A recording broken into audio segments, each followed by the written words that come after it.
Bonjour à toutes et à tous, on se retrouve ce matin en matinale avec des invités exceptionnels puisque nous avons Aline, bien sûr nous avons Aline comme toujours, nous avons Aline. Bonjour désolé, je suis là comme toujours. Mais pas comme toujours, nous avons Rachel, bonjour Rachel. Bonjour, ben moi je suis peut-être là comme toujours, je suis la reine de l'incruste, vous le savez. C'est la matinale du lundi. On attend le moment où tu vas dire je vais à la douche. Oui, c'est vrai, j'ai hâte de te voir partir à la douche en plein cours d'émission. C'est celle du lundi, c'est celle dans laquelle on vous parle de plein d'objets culturels passionnants, pop. C'est de la pop culture.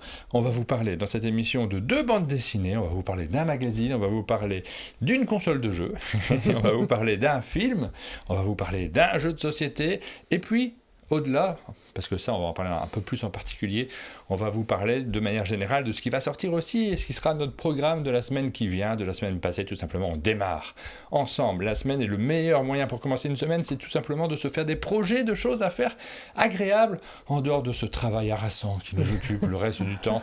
Rentrer chez soi en se disant j'ai une bonne BD à lire, ça m'a été conseillé par un monde de jeu, j'ai un bon film à regarder, ça m'a été conseillé par un monde de jeu, j'ai une bonne sieste à faire, ça m'a été conseillé par un monde de jeu. C'est ce qu'on a envie d'avoir, c'est ce qu'on va vous proposer dans cette matinale. On pourrait parler de sport, puisque je vois qu'on nous dit sur le chat, merci à tous ceux qui nous suivent.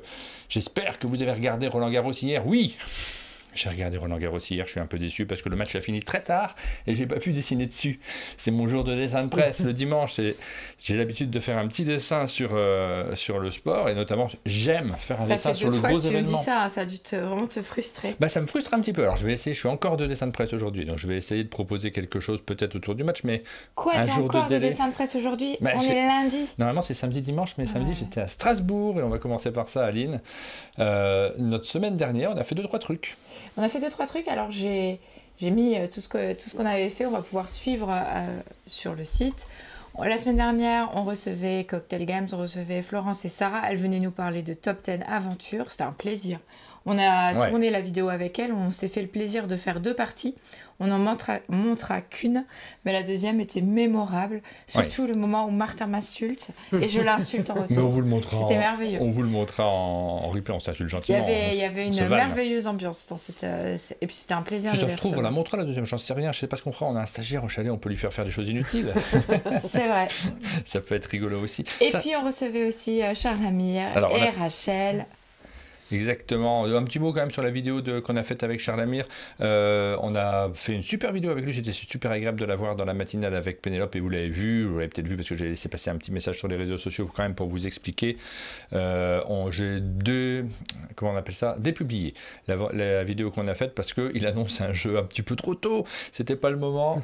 Vous avez eu une primeur pour ceux qui regardent cette émission, vous avez eu la chance de pouvoir connaître un peu en avance un futur jeu qui sortira dans pas très longtemps, je crois, Rachel, hein, en fait, c'est pour la fin d'année. C'est pour octobre, et il sera visible à Vichy, mais moi, dans le chat, j'étais en PLS, c'était drôle. Ah bon, il en parle?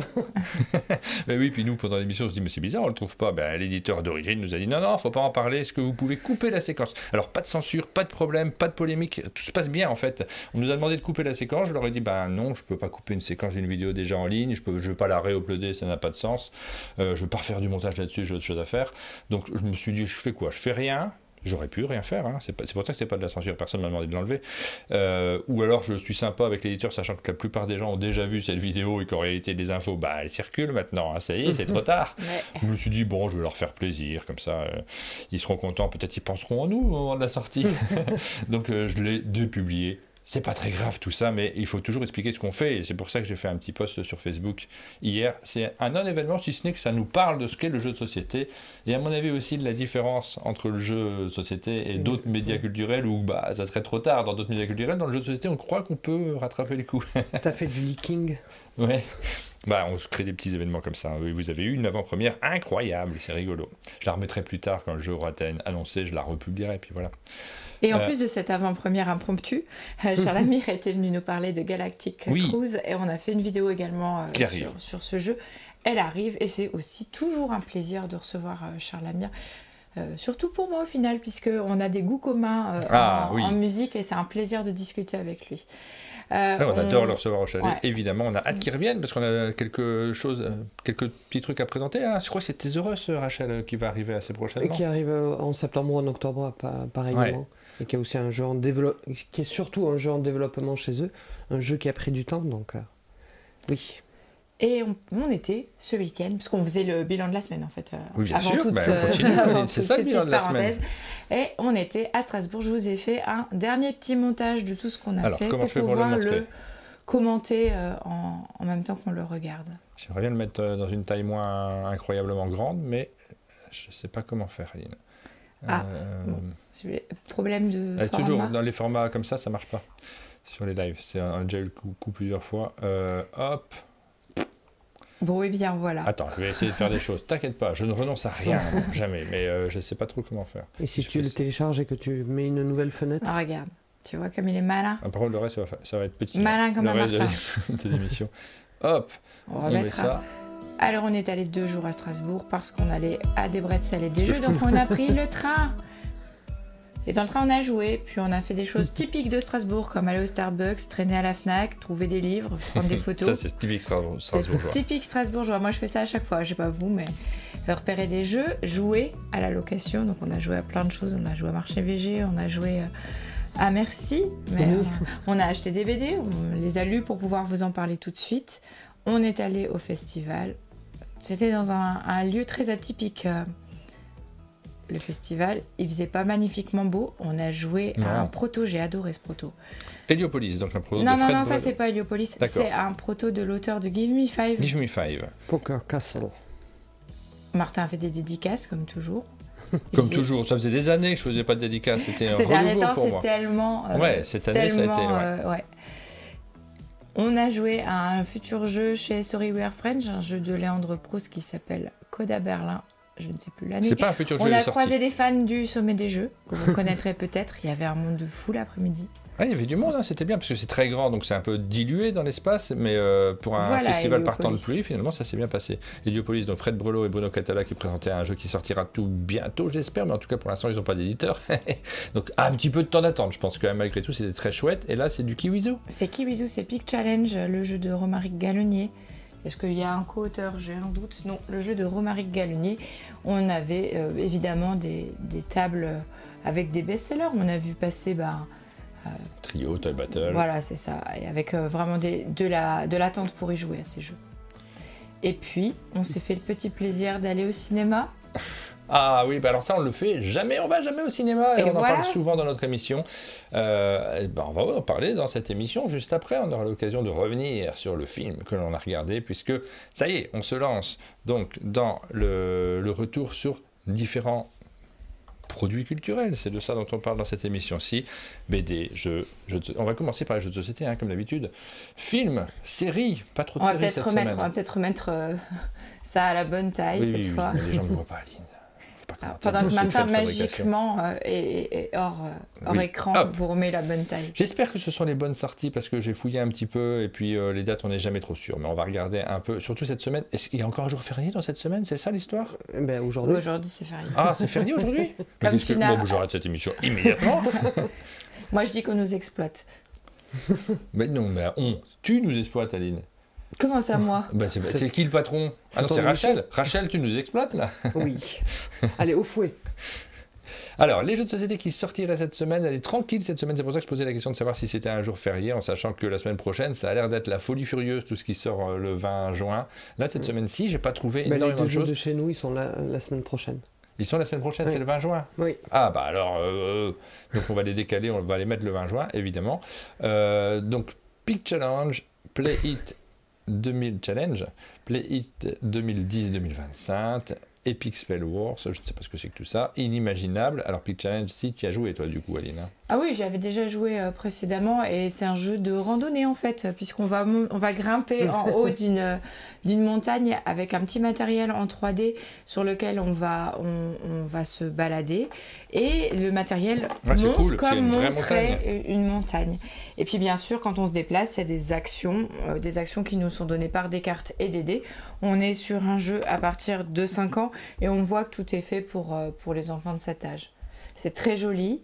Et on va comme ça essayer d'empêcher l'autre d'arriver le premier en haut. Vas-y, tu peux le dire. Voilà, elle sourit parce que je l'ai gagné. Mais oui, c'est un jeu de parcours. Et ce qui est chouette, c'est que ça apprend à on planifie son déplacement, on lance pas des dés, on joue des cartes et on peut donc réfléchir sur quelle case on arrive et quel effet on va pouvoir faire. Mais quand vous vous retrouvez sur la même case qu'un adversaire, il y a une battle de dés et celui qui perd la battle de dés recule, n'est-ce pas Aline? Et oui, ben ça, les enfants vont exactement faire la même chose, c'est-à-dire que la première partie, ils vont peut-être pas forcément compter le nombre de cases qui correspond à l'action qui serait la plus efficace dans ce tour, ce qu'on a tendance à faire nous en tant qu'adultes, mais il y a du hasard de dés et j'y peux rien si le hasard était de ton côté.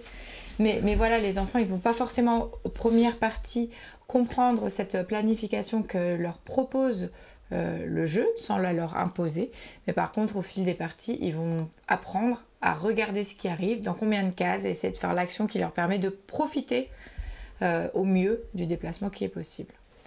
Alors, on va continuer avec les autres jeux qui sortent cette semaine. Hop, voilà, c'est mon tableur ça. Hop. Oh, mais oui, parce que j'essaie de changer les dates pendant ce temps-là, moi. Les dates d'expression. Donc, l'expression, ça sort la semaine prochaine, mais on va quand même en dire deux mots, puisqu'on a la chance de t'avoir avec nous ce matin. Donc, c'est un petit jeu, Rachel, de coopération, déduction, communication limitée. Oui. Et la part de déduction, essayer de faire deviner un maximum de cartes qu'on aurait en main, en malheureusement se débarrassant de ces cartes qu'on aurait en main, pour donner des indices en fonction de l'orientation de la carte. C'est ma plus grande, c'est ma plus petite, j'en ai d'autres de cette valeur-là. Un jeu dans lequel on aime s'inventer les codes, et donc, j'allais dire malheureusement non, c'est toujours pour moi celui qui a créé le genre, ou celui qui a marqué le genre, en tout cas c'est Anabi. Oui, bien sûr, on est dans cette catégorie-là, mais avec beaucoup plus d'informations posées sur la table, des indices qui sont utilisés assez astucieusement en fonction de la façon dont on pose les cartes sur la table. C'est assez... Il faut vraiment le voir, c'est presque impossible d'en parler sans montrer le matériel, sans le poser. C'est un peu compliqué comme ça. Et puis la bataille de Versailles, l'autre jeu publié par, non pas Néoludis qui le distribue, mais... Nuts Publishing, pardon. Ouais, difficile de trouver ces mots le matin, au réveil. Auquel j'ai fait jouer Joe hier. C'est notre fils qui jouait, moi pas encore. J'aimerais bien y jouer aujourd'hui si on arrive à se trouver un peu de temps. Mais le thème et le... Ah oui, moi aussi. Oui, et le thème et la partie. Il a trouvé ça très original, très atypique. Ben oui, alors il n'est peut-être pas habitué lui à faire des jeux qui sont, on va dire, historiques, mais pas sur des thèmes guerriers, parce que très souvent les jeux historiques nous amènent à déplacer des avions, des chars et ce genre de choses. Là, non, pas du tout. Ce ne sont pas des chars que l'on déplacera. On est dans un univers de mode. De mode. Et le truc qui l'a marqué, c'est le gimmick mécanique. En fait, tu as un podium et tu déplaces un token, un mannequin, sur toutes les tuiles les unes après les autres pour faire les actions de la tuile. Après, il y a plein de tirs à la corde. Et lui, ça l'a marqué, ce gimmick de la mannequin qui défile sur le podium. Ah oui. Bon, ça a l'air super.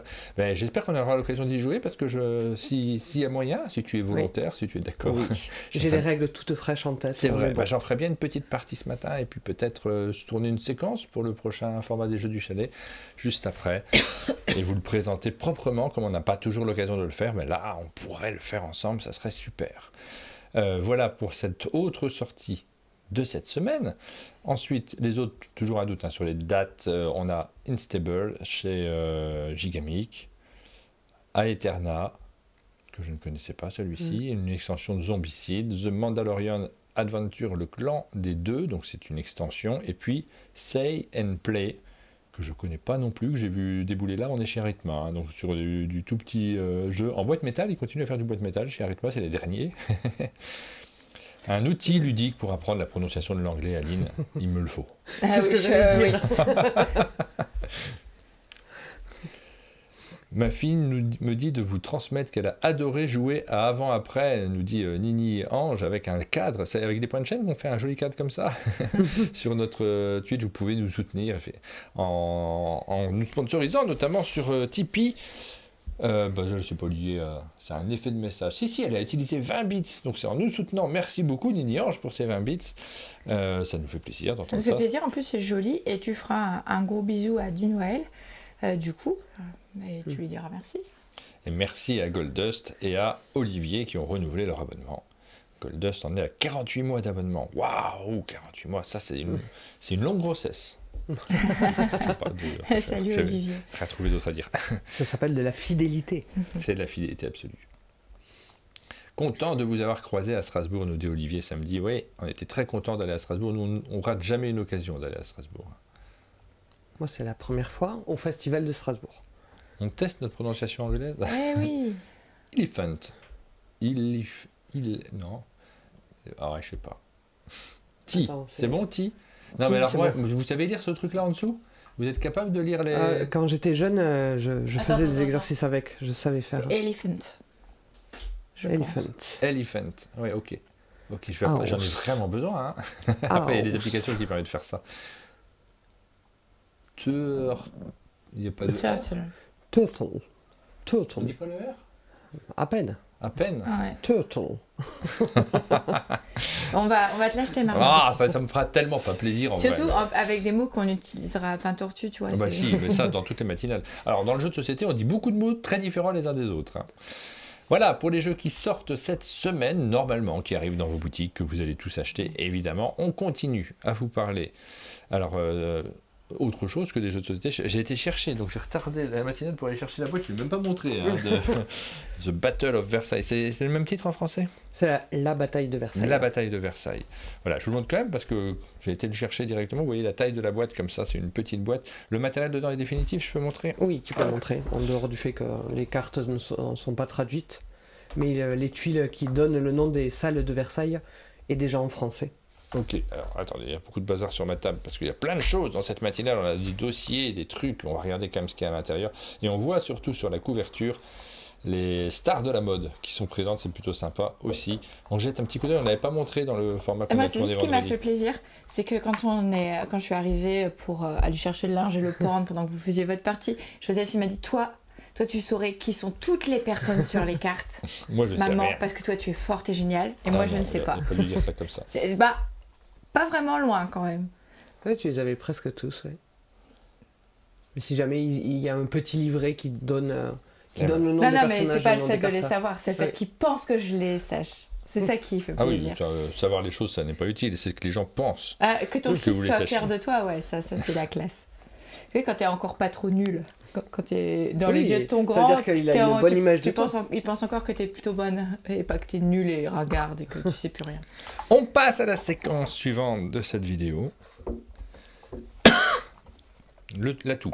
Hop, les séries et le Faut ciné. dire que on toussait presque plus et puis on est allé à Strasbourg où il faisait un temps merveilleux. Bon, tu as remis ce qui sort en juin. Ah, c'est pas fou, j'ai l'impression, ce mois de juin pour l'instant. Moi, je suis pas enthousiasmé. J'ai retrouvé quelques annonces, elles n'y sont pas toutes, toujours pas toutes, Ouais. mais il y en a un petit peu plus que la semaine dernière. Et je nous ai fait un programme très léger pour la semaine, puisqu'on va juste, je pense, essayer de regarder, et même regarder, ce film Deep Cover C'est un film. sur Amazon Prime. Et pourquoi? Parce que ça a l'air vraiment rigolo, et pas potache, mais drôle. Donc en fait, c'est l'histoire de quoi? C'est l'histoire d'acteurs qui sont recrutés par la police pour les aider dans le cadre de leurs enquêtes et de leurs coups de filet. Et c'est avec Orlando Bloom, vous le voyez là, aussi avec Bryce Dallas Howard, qui est la fille de Ron Howard, qu'on a déjà vu dans plein de films et qui joue très bien. Je vous ai mis la bande-annonce. Je vous en dis pas plus parce qu'en fait la bande-annonce n'en dit pas plus. Quand on cherche, on trouve pas tellement plus non plus que c'est rigolo d'avoir ce décalage entre des acteurs et une enquête policière. Ok. Et ça donne envie, vraiment, ça m'a donné envie de le regarder. Et comme c'est un film, c'est l'histoire Oui, d'une ça. soirée, on va réussir Oh là à le caler. Et je vous invite à faire la même chose et pour qu'on puisse en reparler la semaine prochaine et confronter notre avis et le vôtre. Si ça vous dit, on regarde ça cette semaine et on en reparle. Maxou nous demande qu'est devenu Sylvain. Vous avez des news? Bah tout va bien a priori. Hein, derrière Je les l'ai news mangé. qu'on a eu. Tu l'as mangé? Je l'ai mis en petits bouts dans le four et je l'ai mangé. Pour tout vous dire, ça fait un petit moment qu'on ne l'a pas vu parce qu'il a proposé de venir il y a 2 mercredis de ça et en fait on n'était pas disponible. Et après, il faut qu'on arrive à caler des moments où on est dispo les deux. Ouais, bah et oui. nous, on travaille parfois et lui, il travaille aussi. Hein, on a chacun notre métier et c'est comme la vie normale. On est revenu dans une situation de vie normale pour croiser les gens. Il faut réussir à se trouver des périodes de disponibilité communes. Mais j'espère qu'on aura l'occasion de le croiser très vite. Au cinéma, on a vu un film, ça n'arrive jamais. On a été au cinéma. Ben, le cinéma, tu vois, j'étais jamais rentré dans un cinéma et alors je suis plus habitué à ne pas bouger pendant tout un film. Moi, je trouve C'est que vrai j'ai trop grandes jambes pour le cinéma. Ah ouais? Ça me fait mal au bout d'un moment. J'ai fait mes jambes sur le siège avant, le siège de devant. J'avais fait la même. Ouais. je sais pas ça, mais c'est pas très confortable. Très agréable en termes évidemment de lieu. Tu vois les films dans de bien meilleures conditions que chez toi au niveau de l'image, bien évidemment. Je ne suis pas du tout en train de vous dire le cinéma c'est nul, ni de vous faire découvrir les sensations que vous allez tous au cinéma assez régulièrement, j'imagine. Mais le gros intérêt aussi, c'est d'être dans l'actu, parce que c'est ça qui est agréable aussi. Quand un film sort, quand tout le monde en parle, quand on a vu les acteurs, on a envie de savoir au moment où ça sort. On pourrait attendre, bien entendu, que ça passe chez nous à la télévision, mais c'est l'actualité, c'est valable pour le jeu, c'est valable pour le film, c'est valable pour plein de choses. L'actualité, elle tient aussi de la patience et de l'attente qu'on avait en voyant les bandes annonces. Et donc j'étais très content. Ce à quoi je suis pas habitué, c'est que je me dégourdis les jambes, moi, pendant un film. Rester assis pendant tout le temps, ça m'est un peu pénible. Je sens quand même une gêne en me disant, je me lèverais bien, là, je parlerais bien avec Aline. Ouais, moi, c'est ce qui m'a manqué, en fait. C'est les moments où j'avais envie de dire, t'as vu? Ou tu penses comme moi que... Ou, tiens, fais une petite pause, je vais faire pipi. Tu vois, ça manque des fois. Tu veux un verre d'eau? Non, on va très peu au cinéma parce qu'on habite à la campagne, on est trop loin. On aime bien le faire, donc on en profite quand on va en ville. Et on a vu donc Freud. Non, mais j'ai mis d'autres choses en dessous, mais déjà, on pourrait peut-être en profiter pour dire ce qu'on en a pensé. Oui. Je pense pour aucun de nous, c'est un coup de cœur. Un coup de cœur, oui. C'est un petit peu lent, mais je sais pas si c'est ça le gros. Après, on peut quand même dire que Anthony Hopkins, malgré son âge que j'ai déjà oublié, est quand même assez impressionnant de charisme toujours. Je crois que c'était 86 ou 87. 87. Voilà, c'est pas du tout un mauvais film, mais c'est un film où le rythme est difficile. Moi, j'ai eu du mal à rester éveillé. Alors, pour en dire deux mots, parce que vous ne savez peut-être pas de quoi on parle. Voilà. En fait, ça s'appelle Freud, la dernière confession, parce que c'est la dernière séance. Freud, qui est joué par Anthony Hopkins, est au plus mal. Il a un cancer de la bouche. Il est en train de mourir. Il vit sous morphine. Et il reçoit en séance un auteur dont il nous fait croire qu'il n'a pas lu le livre, mais on comprend vite qu'il l'a lu. C'est C.S. Lewis, l'auteur de Narnia, des Chroniques de Narnia, qui, et ça le film ne nous le dit pas, mais moi je vous le dis parce qu'on avait recherché des infos, qui en fait est un auteur qui parle de catholicisme, qui parle de la religion, qui écrit des livres là-dessus, qui intervient à la BBC pour faire des émissions. En fait, c'est une sorte de coach de vie avec des...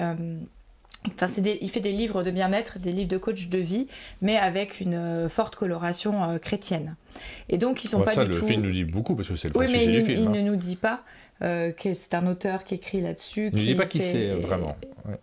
Et en fait, il y a cette rencontre entre les deux, entre Freud, qui est un croyant qui ne croit pas à ça, mais qui a quand même, on le comprend, a très peur de la mort, et Matthew Good, qui est l'acteur qui joue Lewis, qui lui a une vision complètement différente, plus religieuse et aussi plus positive de la vie. Et il y a cette confrontation entre les deux, un dialogue qui va aussi venir titiller Freud sur sa relation avec sa fille, Anna Freud, qu'on voit dans le film, et dont finalement, qui est un vrai sujet du film, dont le film nous parle beaucoup en filigrane. Oui. Il y a pas mal de thèmes d'actualité, des thèmes sociaux aussi, mais des thèmes psychologiques, psychiatriques, presque, parce qu'on parle de psychanalyse à l'intérieur de ce film-là, bien entendu, mais ça nous parle d'homosexualité à propos de sa fille, ça nous parle de son acceptation à propos de Freud, ça nous parle de religion beaucoup, et du rapport à la mort, bien entendu, puisque la religion elle est forcément très liée à la mort et à la conception de la vie de manière générale. Tous ces thèmes sont tissés les uns entre eux. Relation d'emprise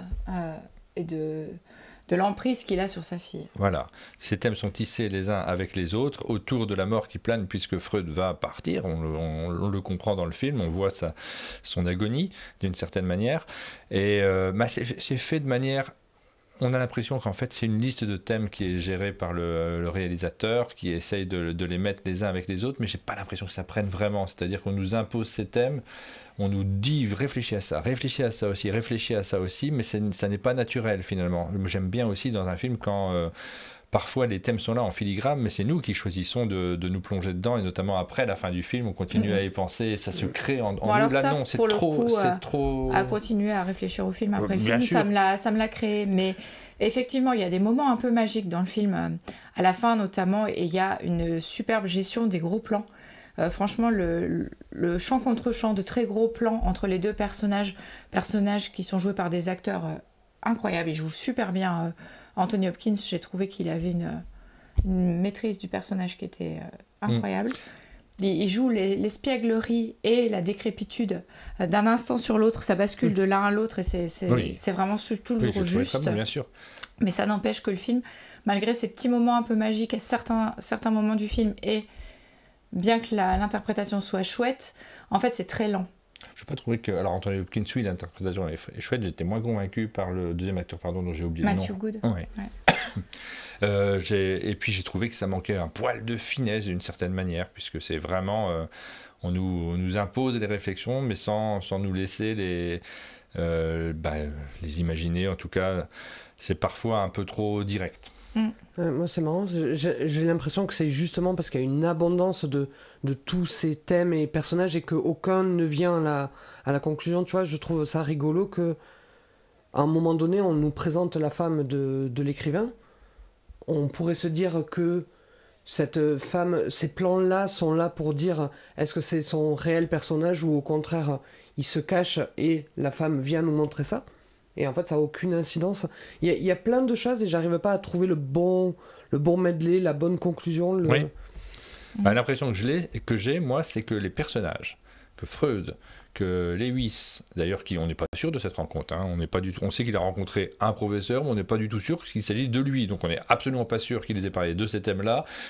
Tout ça, on a l'impression que ce sont des prétextes. Et quand on a des personnages aussi marquants, aussi importants historiquement, et qui sont présentés comme des prétextes pour vous donner des thèmes à réfléchir, finalement, ça me laisse un peu froid. Ouais, c'est pas... C'était chouette d'aller voir Anthony Hopkins exceller dans cet exercice, mais au final, je crois que ça reste que ça dans mon esprit. Oui. C'était une belle performance d'Anthony Hopkins. Oui. Mais est-ce que ça n'aurait pas dû être que ça? Tu vois, raconté qu'en voyant la conclusion, les petits textes de fin qui te disent qu'on n'est pas sûr qu'il ait rencontré le professeur, t'aurais aimé qu'il n'y ait pas ça à la fin? Bah oui, parce qu'en fait, sinon, on a envie de savoir que ce qu'on nous raconte, c'est vrai. Or, on a basé le film sur une supposition, un prétexte, et ça, c'est un petit peu dommage.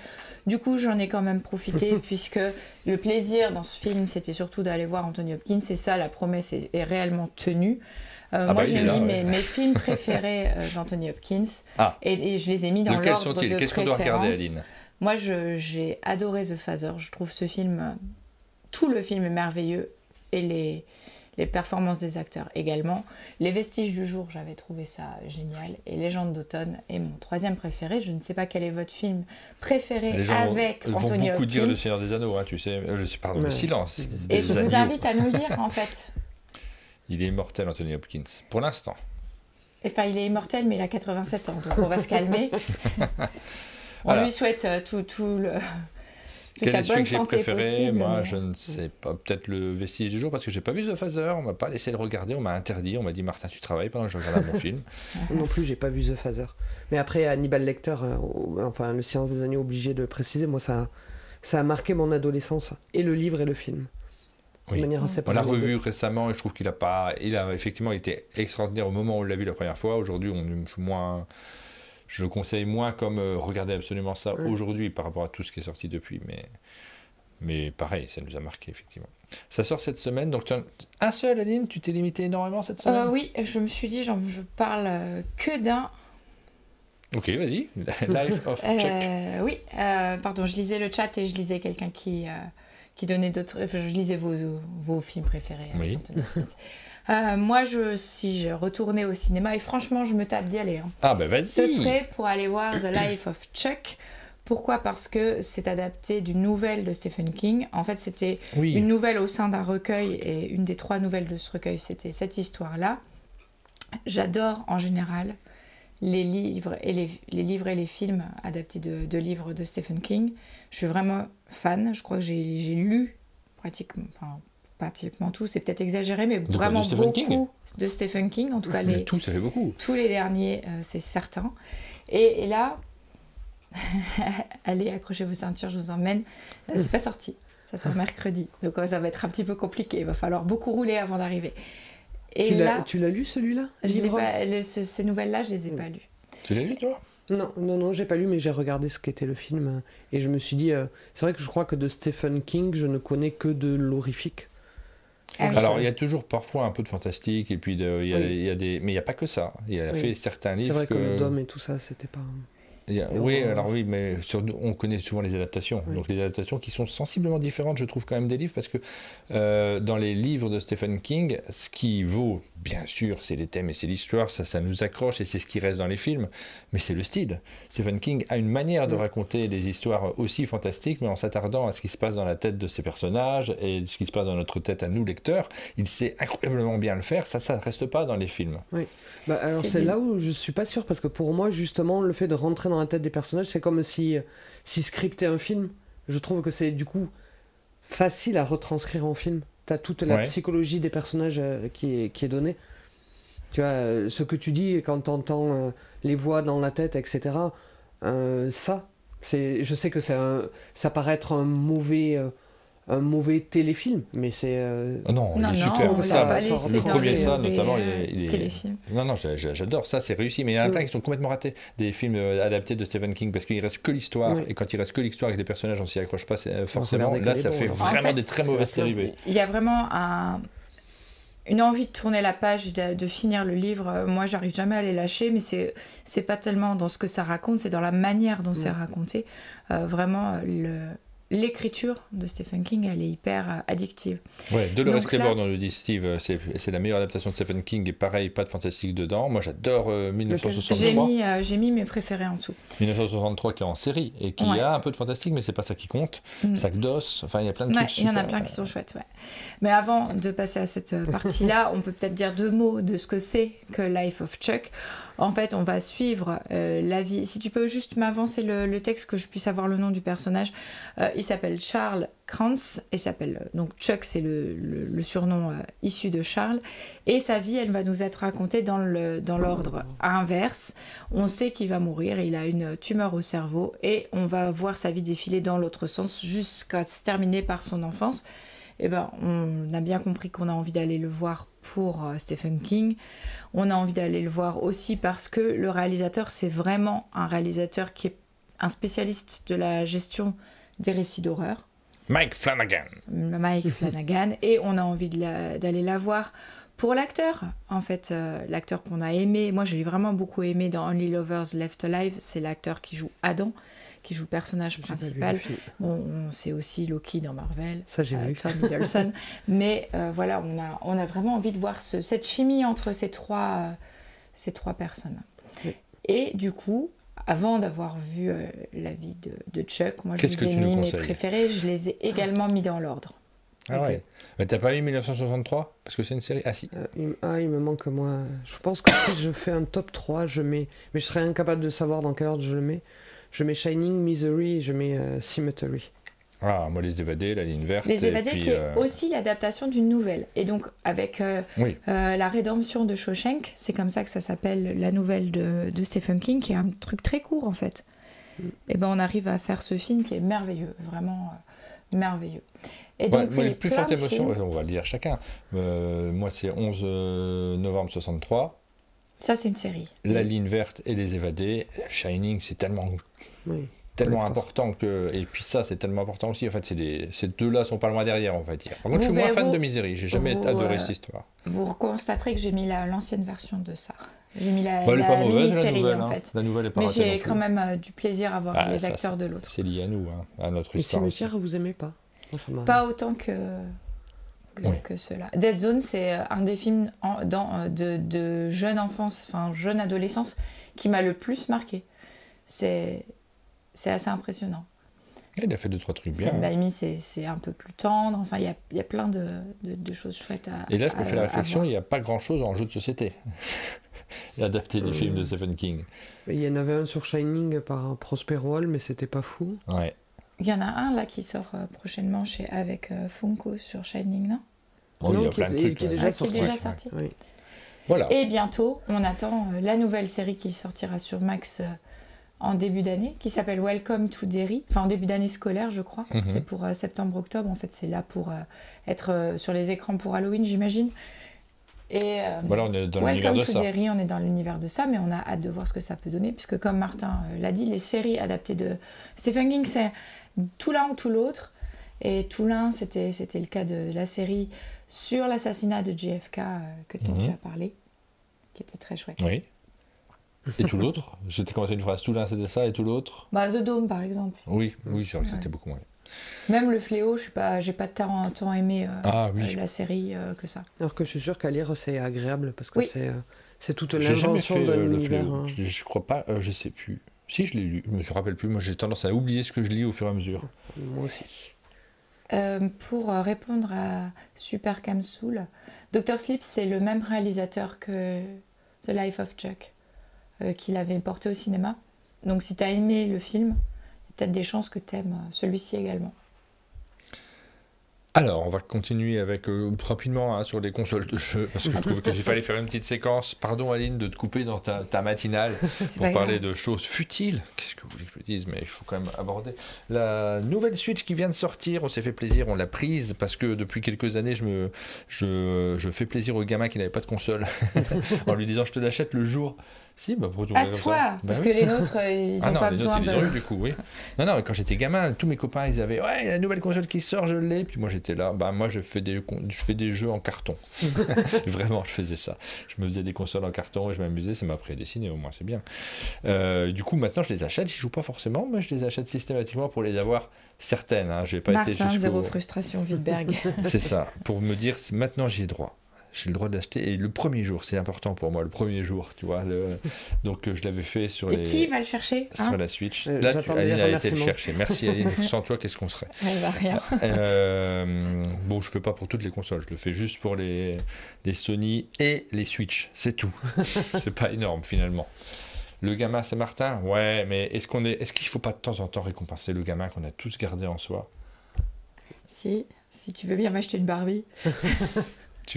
T'es Barbie, toi? Pas du tout, j'avais pas le droit d'en avoir. Ma mère, elle trouvait ça abominable, les Barbies.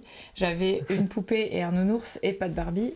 Et du coup, qu'est-ce que je voulais par-dessus tout? Une Barbie. Alors que je suis pas sûre d'avoir tant joué avec. Du coup, ma grand-mère m'achetait régulièrement une Barbie que ma soeur cassait, comme on m'en rachetait une, et j'en ai toujours eu qu'une à la fois. Et mon plaisir, c'était du coudre des habits et du fabriquer des maisons, donc j'ai pas joué avec en vrai. Eh bien, Steve est d'accord avec toi, il dit il adhère totalement, il achète toujours les Barbies le jour de leur sortie. Ouais, je suis d'accord. Je lis le chat, peut-être en décalage par rapport au message que vous avez posté, mais je l'ai dit quand même. Alors, qu'est-ce qu'on va en dire de cette console? Pas grand-chose, c'est vraiment, quand on la lance, c'est la Switch. On a acheté la précédente, on avait le plaisir d'avoir une console portable avec le retour des consoles portables, parce qu'elles avaient un peu disparu pendant une période. Ça, c'était la première Switch. Plus tard, il y a eu la Switch OLED, je vous la montre quand même. Parce que comme on est plusieurs enfants, au moment où j'ai voulu rejouer, comme la première, je l'ai achetée, mon fils l'a prise et je ne l'ai pas revue pendant des mois. Et quand j'ai eu envie d'y revenir un petit peu, je me suis dit, écoute, je ne vais pas lui enlever des mains, donc je vais en reprendre une. Donc on a la OLED, et puis donc la nouvelle, la voici. C'est juste pour comparer la taille. La nouvelle, elle est plus grande surtout, donc plus confortable, un peu plus luxe, on a plus de plaisir. Ça a été amélioré notamment sur les comment on appelle ça, les manettes? Les manettes. Et c'est vrai que j'ai des amis qui y jouent beaucoup, elles se font en impression 3D des supports parce que ça leur fait mal au poignet, les manettes. Ouais. Et peut-être que ça corrige. J'ai jamais joué beaucoup. Sur la première, j'ai fait tout le premier Zelda et pas grand chose d'autre, je vais être honnête. Par contre, mes enfants y ont beaucoup joué. Sur la deuxième, j'ai joué à Mario Kart et pas grand chose d'autre. Et puis sur la troisième, du coup on a essayé, effectivement, c'est pas évident parce que c'est toujours pareil sur les consoles, quand il y en a une nouvelle qui sort, on joue avec la nouvelle et on ne compare pas avec l'image des précédentes, donc on ne se rend pas compte qu'il y a eu un bond technologique ou visuel, puisqu'on s'adapte très vite. C'est plus tard, quand on ressort un vieux truc, on se dit « Oh là là, comment on faisait pour jouer à ça? C'est pas possible, en fait, c'est moche ». Là, il y a surtout, ce qui est évident, c'est du plaisir à voir le nouveau matos, parce que c'est plutôt une bonne chose, moi je trouve. Ils ont fait une montée en niveau, une montée en gamme, c'est plus grand, l'écran est plus grand, la console est beaucoup moins lourde que certaines grosses consoles qui sortent aujourd'hui. Les manettes sont beaucoup plus agréables que la précédente. Même les petites manettes, ils vendent toujours des petites manettes pour pouvoir jouer devant sa télé. Ça, c'était l'ancienne, et puis ça ne doit pas être le premier modèle, déjà. Il doit y avoir une évolution, et là, vraiment, il y a beaucoup de plaisir à tenir la manette en elle-même. On en est à... Tu sais, moi je fais là une critique technique ultra pertinente, Aline. Je ne sais pas si tu en as conscience. Non, mais c'est sûr, j'entends. Les gens sont tous en train de se dire waouh. Et puis pour les jeux, on attendra un petit peu. J'avais pas fini le deuxième Zelda, je vais le finir dessus. C'est ça que j'ai apprécié le fait de pouvoir transférer là où t'en étais des jeux directement sur la nouvelle. C'est vrai que je t'ai vu faire la mise à jour et ça a fait comme quand tu passes d'iPhone à iPhone et tu scannes l'ancien. Très simplement, ouais. Et ça, j'ai trouvé ça chouette parce que t'as pas envie forcément de tout reprendre à zéro, tu as envie de continuer sur une nouvelle plateforme, mais c'est bien. Bon voilà, moi je suis content. J'aurai peut-être l'occasion d'y jouer si je trouve du temps libre, on verra. Mais en tout cas, on l'a et ça me fait plaisir. Voilà pour cette... Je pense que ça fait plaisir aux enfants aussi. Hein. Ouais, bah oui. Bah, là, on partait à Strasbourg, donc je l'ai laissé à la maison pour que mon fils puisse y jouer. Et il a râlé tout le week-end. Ah, si j'avais pris ma Switch. Non, pas vraiment, on n'a pas eu le temps. On a reçu les pins, Aline? Oui, mais alors vraiment, la transition n'existe plus. On avait des pins à Cannes, ils étaient chouettes. On n'en a plus. On a fait refaire des pins. Maya nous a aidés dans ce processus. Et voilà, les nouveaux pins sont de retour. On va pouvoir en mettre dans les boîtes mystères du chalet. On va pouvoir vous en proposer ou vous en donner si on vous croise en festival. Et ça tombe bien, on n'en fait plus avant un petit moment. Ils sont arrivés un jour trop tard pour Strasbourg. C'est pas grave, on en aura. Et puis vous avez qu'à venir au chalet, les gens. C'est pas ouvert par contre. Super Camsoul nous dit les jeux coûtent très cher sur la Nintendo. La technologie est quand même un peu à la ramasse. Si ce n'était pas Nintendo, ça n'aurait aucun succès. Alors c'est une mise à jour pour moi, vraiment. Je pense, j'ai pas été impressionné, comme je l'ai dit, je rejoue au même jeu, avec simplement c'est une mise à jour dans un univers qu'on aime bien, et justement le fait que ce soit Nintendo permet d'avoir des jeux Nintendo dessus, et c'est un peu pour ça qu'on achète la Switch. C'est pour jouer à Zelda, c'est pour jouer à Mario Kart, c'est pour jouer à certains jeux de ce type-là, et la mise à jour, elle est bienvenue, je trouve. Après, je suis entièrement d'accord. J'ai envie de faire une proposition indécente en live. Vas-y. Est-ce que vous voulez que je fasse comme je faisais avec les journaux qu'on faisait quand on était au lycée et tout ça? Je pars avec vos pins au flip, et si les gens me les demandent, je tiens un journal des comptes et après je vous donne l'argent. Ah, ça, de l'argent. Tu le vous. vends, tu veux dire, pour nous? Ah, mais vous les vendiez pas à Cannes? Si, on les vendait comme ça, oui, effectivement. Bah, si tu veux, juste t'as vu. Un inventaire et tout ça. C'est les bonnes idées qu'on a, des fois, tu sais, elles nous enquiquinent plus tard quand on se dit, oh merde, il y a ça à faire. C'est comme tu veux, moi, ça me pose pas de problème, mais oui, on peut te donner quelques pins un monde de jeux. Voilà, parce qu'ils ratent le meilleur festival de France. Oui, et c'est super, partenaire, c'est juste trop pour nous. C'est trop de monde du jeu à la suite pendant toute l'année. On a besoin à un moment de faire une déconnexion. C'est-à-dire que nos enfants, ils veulent bien qu'on parte en vacances ailleurs et en faisant autre chose. Mais en emmenant des jeux, mais en faisant autre chose. Alors c'est marrant, c'est mes vacances. Moi, c'est mes vacances congés payés, je les fais à Partenay. Ah ouais. Donc toi, tu quittes jamais le monde du jeu. Il n'y a aucun moment dans l'année où tu dis non, mais là, ça suffit, j'ai besoin de voir autre chose. Depuis quelques années, plus depuis que mon chéri part en vadrouille. Mais ça reviendra. Dans les domaines que j'aime beaucoup, moi justement, j'ai besoin de couper de temps en temps pour avoir le plaisir de retrouver, tu vois. Comme c'était le cas, par exemple, l'école, le collège. J'adorais le collège. Quand il y avait des vacances, ça me permet de couper un peu. Ah non, c'est l'inverse. C'était les vacances que j'adorais. Et quand il y avait le collège, ça me permettait de savourer quand on retombait en vacances. S'il n'y a que des vacances, finalement, la vie est fade. Ouais, mais Partenay, c'est tellement lent que t'as vraiment pas l'impression d'être comme à Strasbourg hier. C'est vraiment à part. Sinon, t'as fâché Steve qui te déteste. Oui, c'est vrai qu'il te déteste. T'as dit que c'est le meilleur festival du monde. Bah oui, mais il le sait, il le sait que je pense à ça. Je mets l'alchimie très haut, mais Partenay tout en haut. C'était bien l'alchimie, moi je suis content. Le seul problème de l'alchimie, c'est que c'est un peu loin du centre-ville de Toulouse, et ça m'a créé une petite frustration de me dire j'y vais pas, je suis pas allé. Ouais, avant c'était en centre-ville, mais c'était bruyant. Il faut juste avoir 2 jours en plus, c'est tout. Il faut prévoir une vraie... Mais on va faire ça, nous, sur un monde de jeu, c'est notre programme. On va tout allonger. Les vacances, les pauses, les soirées, les journées, les semaines, les années. Ça ne changera rien. Voilà pour qu'est-ce qu'on a dit là? C'était les consoles et les pins. C'est la rubrique consoles et pins, c'est terminé. On passe à la rubrique bande dessinée. On a lu des bandes dessinées, on continue. On a plein de choses à vous partager ce matin. Il est 8h59. Alors, on en a eu plusieurs. On va commencer par regarder les sorties de la semaine, mesdames et messieurs. On en a repéré quelques-unes qui nous tentent bien. Déjà, 2 nouveaux donjons, on achète, c'est obligatoire. Et notamment le donjon qui est signé par Soulcier. Il a trop de la chance, Soulcier. Quand c'est qu'un dessinateur qui fait la même chose que moi, j'ai tendance à me dire que ça aurait pu être moi. Je ne sais pas pourquoi c'est Soulcier qui fait ça. Un nouvel épisode de Donjon Parade numéro 11. Il est dessinateur à l'équipe. Et en plus, il dessine des donjons. Ce sale type à la vie que je rêve. Quelle chance. On l'embrasse par contre. Ben oui, évidemment. Et un deuxième Donjon Parade qui va sortir également, le tome 12. Mais comme Mathieu Burnia n'est pas des dessinateurs à l'équipe, ça va. Là on s'en fiche, c'est normal. C'est normal que... C'est normal, ouais. Crescendo, Chaos Crescendo, toujours signé Trondheim et Johan Sfar. C'est publié également par Delcourt. Ces 2 donjons vont rejoindre la collection puisqu'on les a tous. On a rattrapé, on avait du retard dans la collection de donjons, on les a rattrapés en début d'année.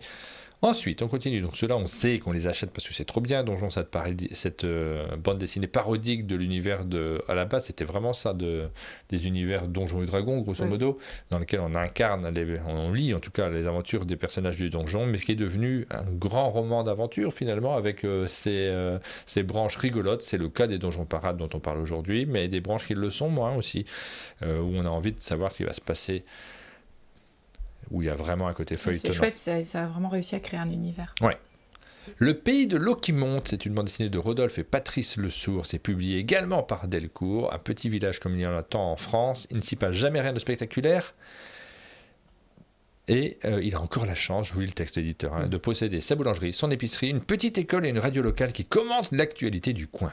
Mais aujourd'hui, il pleut, beaucoup, et le maire et ses ouailles regardent le niveau des cours d'eau qui traversent le village avec anxiété, car il monte. C'est une bande dessinée qui nous fait penser évidemment à ce qui se passe actuellement. Mais le traitement, avec le réchauffement climatique. Si tu ouvres et que tu feuillettes, le traitement, tu vas voir qu'il n'est pas tel que tu l'imagines. Parce que quand tu lis ça, tu t'attends à quelque chose.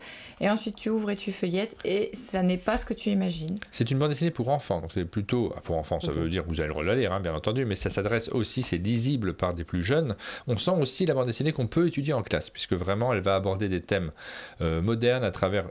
le format de la bande dessinée. C'est un support qui est quand même agréable parce qu'on peut l'explorer de plein de façons différentes en classe notamment, mais à la maison aussi bien évidemment. Et il y a ce trait animalier qui nous fait penser un petit peu au Vent dans les Saules, ce type de bande dessinée moderne qui ont renouvelé la BD à travers un thème contemporain. C'est très chouette. Ouais, moi ça m'a fait très envie. Et les 2 bandes dessinées qui ont pour cadre un petit village cette semaine, c'est celle qui te tente le plus. C'est celle qui me tente le plus. Alors celle-ci... Et la suivante dont on va vous parler, alors évidemment, ça donne juste envie de courir chez son libraire pour feuilleter ça plus en détail et voir si vraiment l'impression favorable qu'on a, elle persiste à la confrontation avec l'album physique, mais oui, ça fait très envie. La deuxième dont tu nous parles, c'est Albertine a disparu. Ça a pour cadre un village pendant le Covid et un maire qui s'inquiète. Il appelle consciencieusement tous les anciens du village pour prendre des nouvelles pendant le Covid parce qu'il a cette responsabilité qu'il occupe du bien-être de tous, et il se rend compte qu'il n'a aucune nouvelle d'Albertine, 99 ans, et quand il mène un peu l'enquête auprès des gens du village, ils ne l'ont pas vue depuis longtemps. Et c'est comme ça que commence l'histoire. Et on peut lire quelques pages, et les quelques pages font envie. Non, ça marche pas. À chaque fois, j'essaie de voir comment vous le montrer mieux, mais hop, donc ces quelques pages m'ont donné très envie. Moi, c'est celle que j'ai envie d'acheter.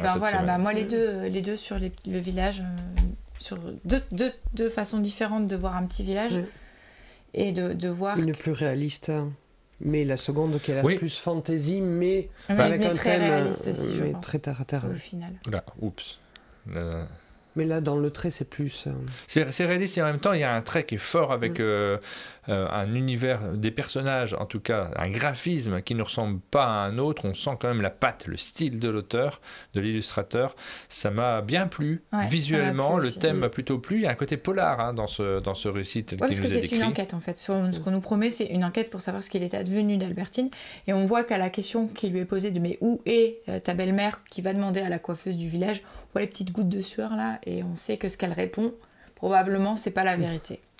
Et avec cette immersion dans un village, dans une ambiance champêtre, un petit monde ailleurs, un vase clos dans lequel on a envie de s'immerger et qui fonctionne toujours au cinéma comme en bande dessinée. Ce côté je sors, je connais personne, mais d'un seul coup, c'est une vie entière qui existe.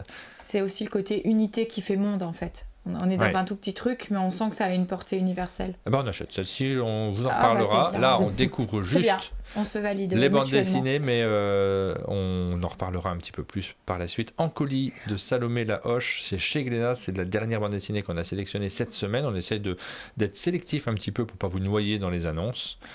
Et là, c'est écrit et dessiné par Salomé Lahoche, et c'est l'histoire d'Ancoli qui a 27 ans, qui est une sorcière un peu naze. En fait, elle est un peu nulle et elle va être convoquée par son convent et c'est le début de l'histoire et on va lui demander un petit peu des comptes. Mais regardez ça. Enfin, moi, ça me... C'est pas pour les enfants. Là, c'est vraiment très adulte dans les pages. Je sais pas si... vous avez des pages avec... de la sexualité dans les toilettes. Cette sorcière, elle a une vie un peu dissolue, quoi. Oui. Il va falloir qu'elle se... Sur le thème des sorcières avec un trait moderne, un peu british. Ça veut peut-être rien dire, mais c'est l'impression que ça me donne, tu vois, quand je vois ce style graphique. Un peu pop, ouais. Bah, ça m'a intriguée. Parce que on est vraiment très loin de l'imagerie de la sorcière. C'est un thème qui me plaît, mais j'aime bien quand on le twiste. Et là, j'ai l'impression qu'on n'est pas dans les codes habituels de la sorcière. C'est Salomé Laoche, l'autrice. Et du coup, je de trouve cette ça bande frais, dessinée. enfin, de prendre ce thème, de le revisiter et de probablement que ça va nous parler de la vie de jeunes femmes dans cette époque contemporaine. Mais prendre ce biais-là pour nous en parler, je trouve que c'est assez nouveau. Enfin, ça fait envie. Petit Rouge nous dit, je suis allé au festival de la bande dessinée d'Amiens ce week-end. Il y a un coin jeu, société et BD. On retrouve Donjon, Landfuss, Behind, entre autres. Alors, j'y suis allé plein de fois au festival d'Amiens pendant une période. Il m'a invité. J'adorais y aller, puisque effectivement, c'est un festival BD et jeux. Donc, moi, j'avais les deux pans. J'étais là pour représenter les deux. Et notamment, ils avaient repris pendant une période, ils imprimaient les bandes dessinées que je faisais chez Philibert. Donc j'adorais ça, je trouvais que ce mélange des deux était chouette. Ça fait très longtemps que je n'ai pas remis les pieds à Amiens, mais... Chez nous, on a même une plaque de la ville d'Amiens. Oui, du coup, et ils c'est offrent aux marqué auteurs. rue Martin Wittberg, on a ça sur le mur de la maison. Waouh. Faut que je refasse des BD. Ville d'Amiens, rue Martin Wittberg, c'était classe. Ouais. Voilà, pour les bandes dessinées qu'on a sélectionnées cette semaine, je vous ai mis aussi le nouvel exemplaire de Métal Hurlant, Hellfest, ça sera le prochain qui sort, ça hors série je crois. Ça m'a donné l'occasion, le fait d'aller à Strasbourg, d'acheter un exemplaire de Métal Hurlant. Est-ce que je l'ai sorti là? Oui, je l'ai pris là. Et c'est quand même très agréable, c'est pas du tout indispensable, tu vois, c'est le genre de truc où tu te demandes ça vaut le coup de l'acheter ou pas, parce que rien n'est indispensable à l'intérieur, c'est des petites scénettes, des petites histoires, et malgré tout, ça m'a fait très très plaisir de me plonger dans des univers différents. Il y a un côté exercice de style, celui que j'ai pris, c'est sur les bandes de silence, donc l'univers marin, plutôt, et on a des récits de science-fiction, c'est Métal Hurlant, c'est les humanoïdes associés, l'éditeur, mais plein de petites choses à l'intérieur qui font plaisir, que j'avais pas prévu de lire, que je ne m'attendais pas, des auteurs que je découvre. C'est ultra agréable, c'est un gros magazine, il y a beaucoup de bandes dessinées courtes à l'intérieur, beaucoup de bonnes surprises, il y a des choses que j'ai vraiment bien aimées. Mais c'est des pastilles, c'est des petites choses, des bonbons pour la gorge, ça nous fait du bien, et puis après on n'y pense plus, donc on en reprend un autre. C'est métaphore. Non, c'est ici du Michel Jonas, cherche pas. C'est vrai? Oui. Bonbons, machine à sous. Mais elle, pas du tout. Tu vois, super nana. c'est bon, s'il te plaît, on va pas chanter en matinale. Tu cites, tu cherches aussi. Il y a un article sur Waterworld à l'intérieur, j'avais pas prévu de le relire, mais sur ce thème maritime, forcément, on revient sur ce film, et rien que ça, le film est complètement passé, on n'y pense plus, on ne le regardera plus, mais malgré tout, se replonger dans l'histoire de la conception de ce film, ça m'a fait super plaisir. Non, mais lire l'article, ça m'a fait super plaisir. C'était ce Mad Max maritime. Ouais. Ça, ce genre de rencontre sur une culture sur une culture qui est loin de nous finalement, mais des petites histoires qu'on nous raconte, super, franchement c'est un vrai gros plaisir de lire ce magazine. Ça sert à ça en fait. Est-ce qu'on est obligé d'avoir que des choses indispensables? Les choses accessoires, ça fait plaisir. C'est le genre de magazine qu'on a envie de poser sur une table basse, d'y aller pendant quelques semaines parce que les numéros sont assez éloignés les uns des autres. Et puis, alors le Hellfest, ça m'attire particulièrement pas, moi, mais... Les personnages sur la couverture, là, on dirait un personnage Marvel, on dirait Namor en féminin. Namor, dont j'étais amoureuse quand j'étais jeune. C'est vrai. Tu sais pas qui c'est, Namor? Non, je connais pas. Oh, un bel homme hein, avec un slip à écailles. Ah, j'en mets quand tu veux, hein. Voilà, j'étais content de relire un Métal Hurlant, c'est le numéro 15 depuis la résurrection de Métal Hurlant. C'est chouette, je pense que j'en rachèterai de temps en temps. Ça donne envie de s'abonner, tu vois, l'acte d'abonnement il est important. Et d'ailleurs, merci à tous ceux qui s'abonnent sur Tipeee, à un monde de jeux, et sans qui nous ne pourrions pas faire cette émission. Vous voyez, ces magazines-là qui sont entièrement gratuits n'existent que grâce à vous, grâce aux millions de dollars que vous nous versez. Si vous appréciez ces émissions, si vous avez envie qu'elles durent, puisqu'on a tellement de mal à mettre de la pub, qui serait l'autre solution pour pouvoir financer tout ça, on n'y arrive pas trop là. Merci à tous ceux qui l'ont fait, mais il y en a un peu moins sur cette période du printemps. C'est normal, hein, on comprend bien qu'il y a du travail à faire, que c'est pas si simple d'attirer les annonceurs sur nos plateformes. C'est donc vos abonnements qui nous permettent de réaliser ces contenus-là. Je suis en train de lire Les Jardins Invisibles d'Alfred, nous dit Plume d'Oie, qu'on a conseillé un peu plus tôt dans l'année. Il faut absolument, Aline, qu'on arrive à faire ce bilan de tout ce dont on a parlé et qu'on conseille toujours, des bandes dessinées notamment. Depuis le début d'année, il faut qu'on se fasse la fameuse page, la liste des bandes dessinées qu'on vous conseille. C'est vrai. avec des liens En sponsorisés. parlant de BD qu'on vous conseille, on en a lu des BD. Oui, On les a lu des même BD. lus les mêmes tous les trois. Donc Oui. on va pouvoir vous donner notre avis. On va commencer par Tomber la lune. Ça Ça ne ne me fait pas peur. peur. Alors, première bande dessinée, on a été à Strasbourg. On l'a déjà dit dans cette matinale. Ouais. Et quand on va à Strasbourg, on fait un petit tour dans les librairies, on achète plein de BD, on en feuillette plein, on en choisit plein, on en achète plein, et après c'est lourd à porter dans le sac. Ouais, c'est bon, c'est moi qui porte. Oui, j'en ai porté, et j'en avais 2 sur le dos en permanence. Là, Yunbo, Tomber la lune, on en avait parlé la semaine dernière, avec un style très Princesse Sarah, c'est comme ça qu'on l'a décrit. Oui, c'est vrai. Et peut-être même que c'était il y a 2 semaines déjà. Je crois que c'était la semaine dernière, moi. Mais... Donc, une bande dessinée qui t'a attiré notamment pour son style, Aline. Et il y a un petit côté. Une couverture à la Mucha là devant, ça faisait un petit peu envie. Un peu de Mucha, un peu de Princesse Sarah à un peu de l'intérieur. Princesse Sarah. Et tu vois, cette combo Mucha-Princesse Sarah, ça me plaisait bien. Ouais, avec des personnages féminins, une histoire mère-fille notamment qui va se dérouler tout au long de l'album. Bah oui, ça commence comme ça. C'est une jeune demoiselle. Qui s'appelle Sarah donc. Non, mais dont la mère est morte. Elle ne sait rien du tout sur sa mère. Son père s'est remarié, ne lui parle jamais de sa maman. Et elle est en manque de ça. Elle est même en manque du visage de sa maman qu'elle n'a jamais vu. Donc un soir, elle monte au grenier, elle trouve un médaillon. Elle s'imagine que la photo à l'intérieur représente sa maman. Mais c'est une petite fille qui va pas bien. Elle tousse, elle a les poumons fragiles. Elle va partir dans un sanatorium dans laquelle elle va rencontrer une nouvelle amie. Et l'histoire commence comme ça. Et c'est vraiment un livre sur la relation à l'amitié et à la maternité. La maternité surtout, hein, plus que l'amitié. Si, parce que... Oui. Si. Ah, moi, j'ai trouvé que la relation la plus forte à l'intérieur, c'était la relation avec son père. Puisque à la fin, c'est ça qui a de l'importance. Oui, aussi, oui, bien sûr. Et avec des choses qui ne sont pas manichéennes, parce que le personnage de la belle-mère, on l'imagine... acide, et pas du tout en fait. La belle-mère est juste bienveillante, elle a juste pas de place là-dedans. Et elle trouve sa place au fil du livre. Alors moi, je n'aurais pas pris ce livre de prime abord. J'ai pas trouvé ça extraordinaire dans la narration, un peu contenu quand même, et puis bon, il n'y a pas de moment où je me suis dit oh ça décolle, c'est fou, j'ai l'impression que c'est une liste de thèmes qu'on a vu et revu. C'est surtout alors je trouve ça chouette dans la bande dessinée que des auteurs puissent se lancer dans un récit qui leur tient à cœur visiblement, qui évoque sans doute des choses. C'est ce qui m'a manqué. Je me suis demandé s'il y avait un rapport, une réflexion, quelque chose de personnel par rapport à cette autrice, si vraiment ça lui évoque quelque chose en particulier. Je dis autrice, mais en fait je ne sais pas, j'ai pas lu de... Si j'ai regardé, c'est une autrice. C'est une autrice. Hein. C'est vrai qu'on a un instinct, on se dit ça, c'est un trait très féminin, mais ça veut rien dire. Des fois, on a des vraies surprises. Non, c'est une autrice. Elle est coréenne, si je dis pas de bêtises. Donc ça évoque des thèmes qu'on a déjà vus plein de fois, dans plein de contenus.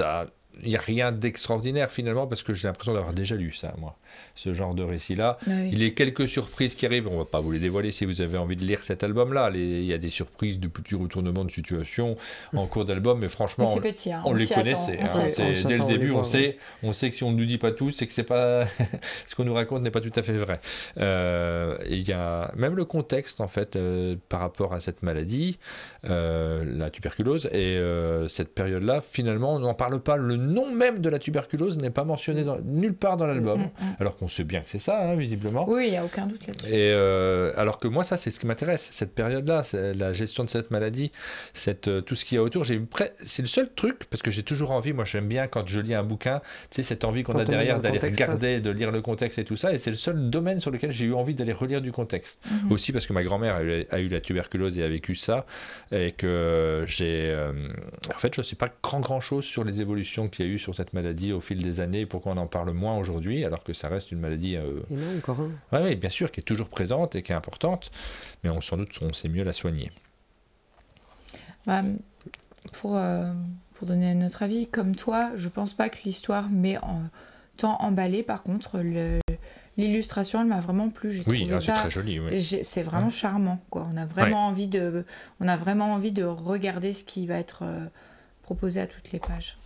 Ça s'appelle Tomber la lune, c'est signé Yumbo. Est-ce que c'est une BD qu'on conseille ou pas? Moi, pas forcément.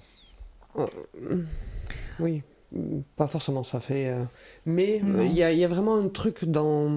En fait, tu tu le consommes rapidement, je sais pas comment expliquer, tu te laisses quand même emporter par l'histoire, Ah oui, même oui, si, c'était même agréable si à lire. elle est facile, les images se suivent assez facilement, elles sont pas toutes avec de la lecture, donc de temps en temps tu es dans la rêverie comme le livre.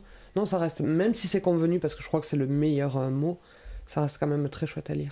Mais tu vois, dans ce truc de on a envie d'avoir une belle collection de bandes dessinées au chalet avec les albums qui resteront, c'est pas celui-ci que je mettrais. Donc, Et je pense qu'on n'a peut-être pas l'âge non plus.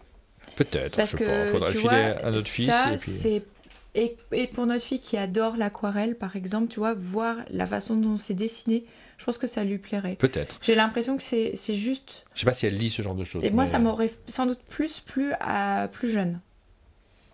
Ouais. En même temps, ça décolle pas. Il y a des trucs qui décollent beaucoup plus fort que ça. C'est pas une BD que je garde dans ma liste des meilleures BD de l'année. Ouais, tu compares quand même une bande dessinée par rapport aux autres qui existent dans le même domaine. Et là, ça décolle pas vraiment. Peut-être que si je filais une bande dessinée, parce que je suis pas sûr qu'elle lit ce genre de choses, mais si je lui filais quelque chose à ma fille, c'est peut-être pas celle-là que je choisirais en priorité. Deuxième bande... Elle lit des mangas? Non, elle est pas oui, dans... elle lit des... elle a beaucoup aimé Spirale et elle a lu beaucoup de choses de cet auteur. Comment il s'appelle? Ito? Non, Jito? Oui, Junji Ito.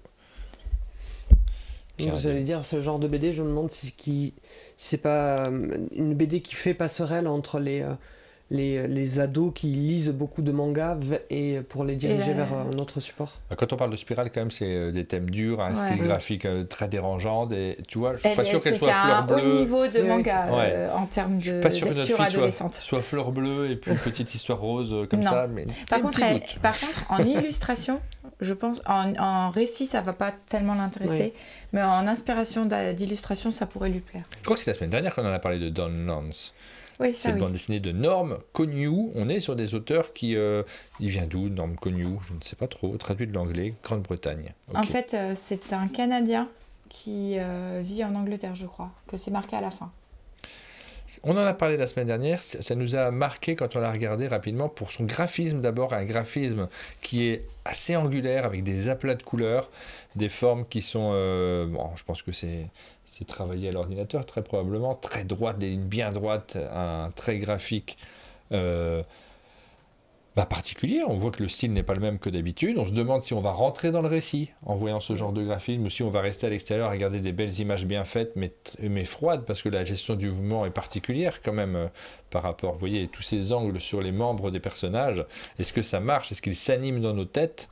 Il y a un peu, pas complètement tout à fait, on reste quand même devant un style qui est particulier en lui-même, mais il s'en dégage un charme fou, j'ai trouvé. Moi j'ai adoré cette BD. Mais sur le graphisme. Sur le graphisme aussi. En fait, c'est différent de ce qu'on a l'habitude de voir et ça fonctionne en fait. On va en parler du thème, de la thématique de cette bande dessinée. Il s'agit d'un garçon qui a une sœur jumelle au début du récit.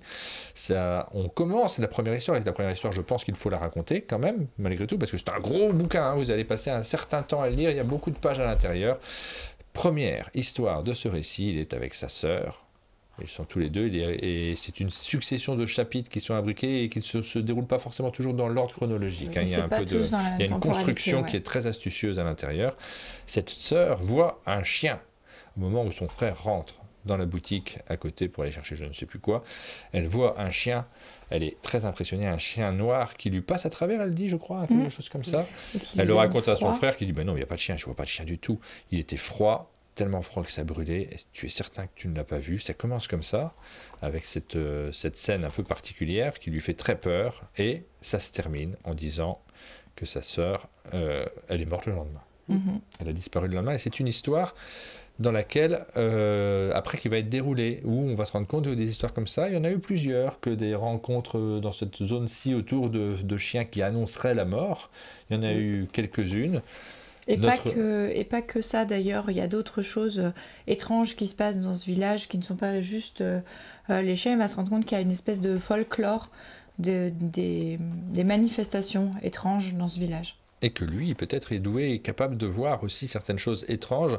On ne va pas en dire davantage, parce que le principe, le fait de dérouler le fil et d'essayer de comprendre ce qui se passe dans cet univers-là, à la manière d'un Stephen King, d'une certaine manière, ça fait partie du plaisir qu'on a et de l'envie de tourner les pages le plus rapidement possible pour savoir mais qu'est-ce qui va se passer derrière, j'ai envie de savoir la suite, ça nous happe, ça fonctionne vraiment bien sur ce plan-là. La narration est réussie, ce qui n'est pas toujours le cas dans ce genre de bande dessinée-ci. Les changements de chronologie sont très réussis aussi par la mise en page et par l'illustration. C'est-à-dire, c'est toujours un traitement un petit peu différent et ça marche. En fait, on sent que c'est isolé, mais on sent que c'est aussi à l'intérieur du même récit. Ce à l'intérieur, mais pas complètement, j'ai trouvé qu'il fonctionnait bien. Par exemple, voilà, on voit tout de suite parce que l'encadré des pages est différent, on est dans autre chose, on est dans une autre histoire. Et on va le voir de la famille avec... on va le voir à chaque fois, c'est pas le même traitement. Il y a comme une petite page, il y a comme une petite couverture, ça fait chapitre différent à chaque fois que intervient une narration qui est déconnectée, mais liée quand même, mais déconnectée du récit de ce petit garçon qui va découvrir toutes ces choses. C'est un gros bouquin. Il va vous emmener ailleurs, vraiment. On part dans une autre histoire. Le style graphique est tellement fort que là aussi, on part dans quelque chose d'autre et c'est très plaisant parce qu'on dit souvent, notamment quand on parle de manga, parfois, il y a des auteurs de manga très différents les uns des autres. On parle de Junjo Into, je vois sur le chat qui sera présent à la Japan Expo cette année. Là, c'est un style très différent, mais il y a d'autres bandes dessinées qui se ressemblent les unes aux autres. On ne sait plus faire la différence entre les auteurs, également dans les styles européens. Là, ça ne ressemble à aucun autre. C'est un univers qui est unique et c'est vraiment très bien. Hein. Moi, j'ai beaucoup aimé. Moi, j'ai vraiment beaucoup aimé. C'est vraiment un coup de cœur. J'ai beaucoup aimé. Tout fonctionne, en fait. Cette façon de dessiner, cette illustration qu'on trouve très raide au départ, en fait, on se rend compte qu'il y a un sens à tout ça. Et même l'utilisation de la transparence dans les aplats de couleurs, comme on le voit sur la couverture. Hein. On voit le personnage, on voit le chien par transparence. En fait, cette transparence, elle prend sens dans le récit lui-même. Sur les différentes strates, ça je ne veux pas trop vous en dire plus, mais il y a un rapport aux strates et à l'histoire avec un grand H dans le récit. Et ce qui est super dans cette histoire, c'est que justement, on ne reste pas sur notre faim à la fin, puisqu'on a tout un petit livret ici qui nous donne des informations sur les inspirations. Oui, c'est pas né de rien, il a fait des recherches. Ouais, voilà, c'est ça. On a plein de petites lectures à la fin et ces petites pages, elles sont fondamentales en fait. Le Cerbère, on le connaît dans l'imagerie collective, mais par contre le reste, les autres éléments, il y a des histoires, des folklores, des choses qui nous intéressent également. Rachel, tu l'as lu également ? Oui, et j'ai trouvé la narration extraordinaire parce qu'au début, toutes les chronologies sont détachées les unes des autres. À un moment donné, elles se rassemblent et on commence à comprendre ce qu'il advient. Et je trouve que justement, tout à l'heure on parlait de convenu, je trouve que la conclusion est tout sauf convenue. Oui. La conclusion de l'histoire, la petite finalité. Et il y a une illustration sur laquelle je me suis arrêté, j'ai même dit Aline, regarde, celle-là elle est magnifique et je ne me rendais pas compte de la puissance, de l'importance qu'elle allait avoir sur la conclusion. Et ça, c'est quelque chose que j'adore, moi, dans les bandes dessinées de manière générale. Quand une illustration en particulier vous reste, c'est comme une image dans un film, quelque chose qui vous suit à la suite de la lecture. Alors, c'est super. Je pense que l'avis collectif, là, on a tous vraiment beaucoup aimé cette bande dessinée Dawnlands, vers laquelle je ne serais pas allé, tu sais, quand on fait nos recherches, quand on regarde. Alors, non, mais c'est vrai qu'elle m'a tapé dans l'œil quand j'avais préparé l'émission il y a une semaine ou 15 jours. Oui. Et j'avais vraiment très envie. Non, mais j'ai pas hésité. Hein. Quand on était dans la boutique, vraiment, celle-ci, on n'a pas hésité, on l'a prise. Parce que la couverture, simplement, le style, on s'est dit, bah, ça peut peut-être pas être... Parce qu'on a des références par rapport à des choses un peu atypiques qu'on a vues par le passé où ça marchait pas. Donc, le premier rapport que l'on a, c'est lié à notre histoire de lecteur. Et j'y serais pas forcément allé... C'est pas celle qui m'attirait le plus, mais évidemment, heureusement, et c'est l'intérêt de faire ces émissions le lundi matin, c'est que ça nous permet aussi de nous intéresser à des choses vers lesquelles on ne serait pas forcément allé. Je n'aurais pas lu Dawnlands, là je l'ai lu et ça restera dans les bandes dessinées qui marqueront cette année, je pense. Alors, si vous aimez le fantastique, si vous aimez les univers un peu particuliers, un peu à part, si vous aimez les traits atypiques, là, il faut y aller, évidemment. Et évidemment, vous avez bien compris qu'il y a une histoire de folklore là derrière. Donc, il faut que ça vous intéresse aussi. Les contes et légendes de certains endroits. Vous comprenez que c'est ce qui fait une sorte de fil rouge dans cette histoire. Donc, il faut que vous aimiez ça aussi. C'est la fin de cette matinale, on vous a raconté plein de trucs, on vous a donné, j'espère, quelques envies. Peut-être que certains d'entre vous vont acheter une Switch, un Dawnlands, regarder un vieux film d'Anthony Hopkins, mais pas le dernier. Pas le dernier. Peut-être certains vont se partir, faire des défilés de mode avec le jeu La bataille de Versailles. C'est ce qu'on va faire, nous, juste après. On va partir en défilé de mode avec Rachel. Voilà pour la liste culturelle qu'on a partagée avec vous ce matin. On aura l'occasion de découvrir plein d'autres choses dans les prochaines matinales. Merci de nous avoir suivis. Pensez à aller vous doucher. Oui, tu t'es pas douché du coup toi ce matin. Si, regarde, Ah, comment les ça cheveux va, mouillés, ça c'est va, pas le ça cheveu gras, ça. C'est la fin de cette matinale. On vous souhaite à tous une bonne journée et à très bientôt. Ciao, Ciao.